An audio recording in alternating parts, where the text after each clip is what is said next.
శ్రీశైలంలోకి enter అవుతున్నాము. శ్రీశైలంలోకి enter అవుతూనే first dam వస్తుంది మనకి. ఫస్ట్ డ్యామ్ దగ్గర ఆగాము. మేము వెళ్ళేటప్పుడు డ్యాము గేట్స్ క్లోజ్ చేసి ఉన్నాయి. చూడండి వ్యూ ఎంత బాగుందో కదా.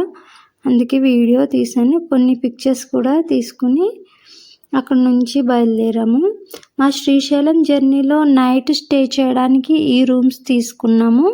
ఇక్కడ గార్డెనింగ్ మొక్కలు చాలా బాగున్నాయి. ఇక్కడ మధ్యలో వాటర్ ఫౌంటైన్ కూడా ఉంది. దాంట్లో ఫిషెస్ వేశారు. ఇక్కడ వాటికి ఫుడ్ వేస్తున్నాను.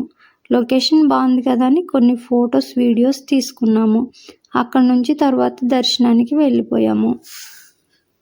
పార్ట్ 2లో భ్రమరాంబిక మల్లికార్జునుల దర్శనం చూపిస్తాను, చూసేయండి.